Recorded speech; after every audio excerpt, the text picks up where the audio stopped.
Hi, I'm Ed Goldfarb with RE/MAX Power Pro. A little bit about me. I've been in real estate now for 20 years, 18 years with RE/MAX. In the last 2 years, I've become an expert at something I never wanted or intended to become an expert at, and that is distressed property, which we will discuss over the next 3 segments. I've become an expert at distressed property not only because I've worked so many distressed properties, but I also am designated with the CPDE designation and the REO Trans designation. A distressed property is a property where you owe the bank more than the home is worth. Even if you wanted to rent it out, the rental rate would not cover the mortgage. So distressed properties really are a problem that's plaguing this country, with probably 25% of the properties being underwater. Before I talk to you about your alternatives and what they are, I just want to give you one example. Let's say that you have a property that's worth $300,000, but you owe the bank $400,000. But when you go to sell it, you're not going to be able to come up with, unless you want to, $100,000 out of your pocket to pay the difference between what you owe the bank and what the property sells for, and your real estate commissions, and your closing costs, and all the other costs associated with selling a distressed property. The alternatives are foreclosure, deed in lieu of foreclosure, forbearance, loan modification, and a short sale. Of course, a short sale is the best alternative. Now I want to tell you a little bit about a foreclosure. A foreclosure is the most devastating item you can have on your credit report. Your credit will drop 300 to 400 points. It's going to be there for 7 to 10 years. You're going to have to always report that you have a foreclosure, at least for the next 7 to 10 years, on any credit applications, any job applications. As a matter of fact, there are lines that say, have you ever been convicted of a felony? Have you ever had a foreclosure? You don't want to have to do that. The other thing is it's going to preclude you from buying a home for about 5 years. Again, this is the most devastating item on your credit report, and it's the one item that is pretty much unrepairable. A deed in lieu of foreclosure is pretty much the same as a foreclosure. It's going to be listed on your credit report as a foreclosure. It's going to drop your credit score, not quite as much as a foreclosure, but still have significant damage. The other items are forbearance. This is where you call the bank and you tell them that you cannot afford to make your monthly payments anymore. The bank's going to ask you for a whole bunch of paperwork, and a forbearance basically means that whatever you owed and all the legal fees will be put on the back end of the loan. The principal won't change. The principal will remain the same, but all the legal fees will be put on the back end of the loan, and then you're going to have to start making your payments again. I've even heard of lump sum payments as high as $12,000 allegedly to show your good faith. The other thing is a loan modification. Now, you see companies out there saying, everybody, the best thing you can do is a loan modification. That is absolutely true. If you plan on staying in your home, there's no reason to leave the home. What a loan modification is, the bank will reappraise your home. Let's say it's worth, you owe $300,000. Let's say it's worth $200,000. So they'll adjust the payment to the $200,000 level. The $200,000 level is now your principal, and then your payments will be adjusted to that new $200,000 principal. And they may even give you another 30 years to pay it.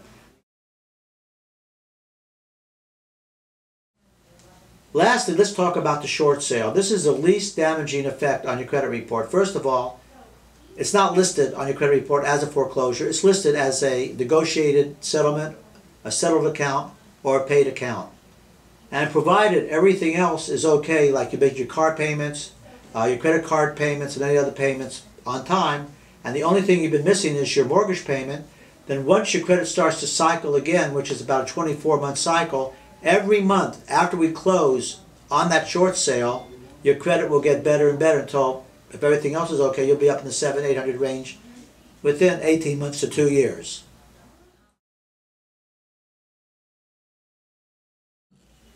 I want to bring this up one more time because I think I glanced over it. The effect on your credit report between a foreclosure and a short sale is like getting hit in the head with a baseball bat that would be a foreclosure, and the other one getting hit with a feather. There's no comparison between the two. A foreclosure will devastate your credit. It will drop it 300 to 400 points. It's going to stay on your credit report for 7 to 10 years.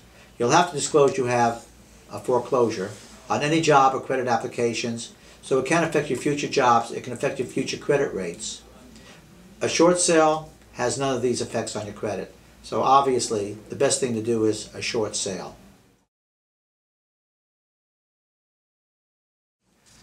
I'd like to talk a little bit about my qualifications to handle a short sale and my experience. It's now toward the end of 2009 and I've handled over 80 short sales. Every one of them have been successful. I don't think a lot of people can make that kind of a claim. Statistically and nationally, only about 23 to 25% of the short sales are successful. Like I said, 100% of mine are. The only one I lost was when my client wouldn't listen to me. Other than that, you can count on me for pulling you through. I am responsible for USA Today and the Sun Sentinel doing feature front page articles on short sales. And I've also authored the 29-point streamlined short sale plan, which has been sent to senators, congressmen, governors, TV news commentators, the White House, and I could go on and on. But basically, and the bottom line is, if you want someone to handle your short sales, I'm the guy.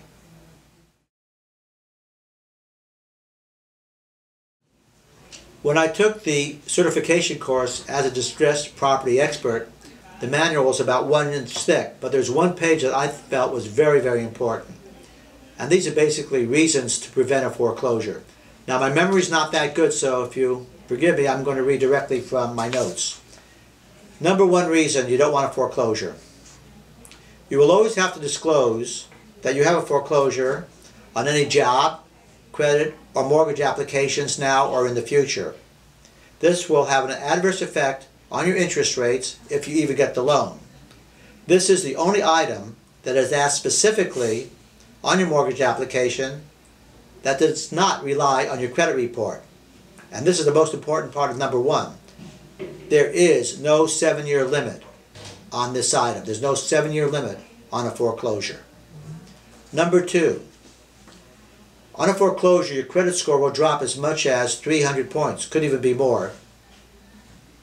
And it's the most devastating credit issue you can have in relation to future credit availability.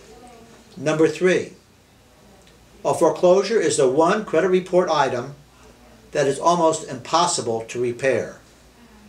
Number four, your lender can't seek a deficiency judgment against you and collect for any amount they do not recuperate at the bank sale, plus their cost to foreclose. Number five, many employers run credit checks on prospective employees, and a foreclosure is one of the top items that will put a potential new hire in jeopardy. Number six, security clearances and for government positions, including but not limited to military and law enforcement, can be jeopardized by a foreclosure. Number seven, you may be responsible for any deficiencies after the foreclosure for an indeterminate period of time, depending on your state you live in. Well, Florida is one of those states that you will be responsible or can be responsible for the deficiency. And this can land you as a foreclosed homeowner in a never-ending collection cycle.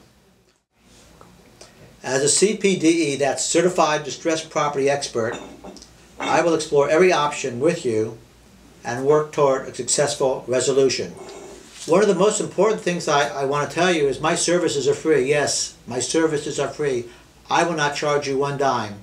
Many of my competitors or other people who handle short sales will charge you anywhere from $500 to $1,500, $2,500 to do what I'll do for free. The bank pays me, so I figure if I can't do my job, I don't deserve to get paid. So you can reach me at, I'm a little commercial here, Ed Goldfarb.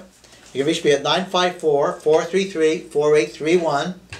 Again, 954-433-4831, or my website is really my name, edgoldfarb.com. Look forward to hearing from you, and if I can help you in any way, don't hesitate to pick up the phone and call. Thanks for listening.